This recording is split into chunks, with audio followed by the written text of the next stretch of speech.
'దమ్‌కి' కూడా సార్ నేను ఓపెన్‌గా చెప్పాలంటే 'దమ్‌కి' నా కెరియర్ బెస్ట్ వర్క్ సార్. హ్మ్. సినిమాలో ఉన్నది కాదు. ఆన్ పేపర్‌లో ఉన్నది. నేను ఒక 10 ఇయర్స్ నన్ను ఇప్పుడేదైతే లేదని ఇందాక మనం మాట్లాడుకున్నామో, ఆ గౌరవం 10 ఇయర్స్ నన్నెవరు కదపలేరు అన్నంత మంచి సినిమా రాశానన్న సాటిస్ఫాక్షన్ నాకుంది. ఫస్ట్ దానికి వేరే డైరెక్టర్ అనుకున్నాం. హ్మ్. వేరే డైరెక్టర్ అనుకున్నాం. But some or the other way కుదరలేదది. ఆ తర్వాత విశ్వక్ చేయాల్సొచ్చింది. విశ్వక్ గారు చేయాల్సొచ్చిన తర్వాత నేను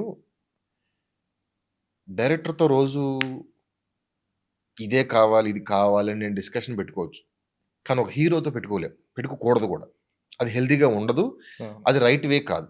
ఎప్పుడైతే విశ్వక్ చేస్తా అన్నారో, "అన్న మీరు చేసేసుకోండి. నేను ఇందులోకి రాను. ఎప్పుడన్నా నా అవసరం ఉందంటే నేనొస్తా. నా కాంట్రిబ్యూషన్ ఏది కావాలన్నా వస్తాను." నేను అలాగా సినిమాల్లో ఒక ఫైట్‌లో కూడా ఆయనేదన్నా పర్సనల్‌గా ఇలాంటిది పెడదాం అన్నప్పుడు కూడా నేను నైట్ మిడ్‌నైట్ 3:00-4:00 ఆన్‌లైన్‌లో ఉన్నప్పుడు ఆయన మెసేజ్ చేసినప్పుడు కూడా అప్పటికప్పుడు రాసి పంపించి సెటప్ చేశాను తప్ప, నేను ఆ సినిమాతో ట్రావెల్ అవ్వల. బట్ యాస్ ఎ డైరెక్టర్‌గా విశ్వక్ ఆ సినిమాని ఎలా చూడాలనుకున్నారో, అది ఆ సినిమా అలా పోర్ట్రే అలా జరిగింది. అది కంప్లెయింట్స్ ఏం కాదు. హ్మ్.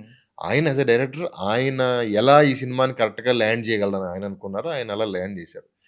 But 'Dhamki' as a script that is my best work on paper. Okay. అంటే ఆహ్, ఏం మార్పులొచ్చాయి అందులో 'ధమ్‌కిలో' మీరు రాసిన దానికి, తీసిన దానికి? ఆహ్, అంటే అది ఇప్పుడు నేను ఏం చెప్పినా కూడా అది అంటే వేరేలాగా సీన్‌లు వైస్ గాదు. పోర్ట్రే అవ్వకూడదు. సీన్‌లు వైస్ అని కాదు. ఓవరాల్‌గా స్ట్రక్చర్ ఏమైనా మారిందా ఏమన్నా? స్ట్రక్చర్ మారింది. బ్యాక్ స్టోరీలు కొన్ని అవి ఇవి మారాయి. ల్యాండ్ చేసే విధానాల్లో గాని, ఇది గాని, అది గాని మారింది. ఇందులో కంప్లెయింట్ ఏం లేదు. హ్మ్.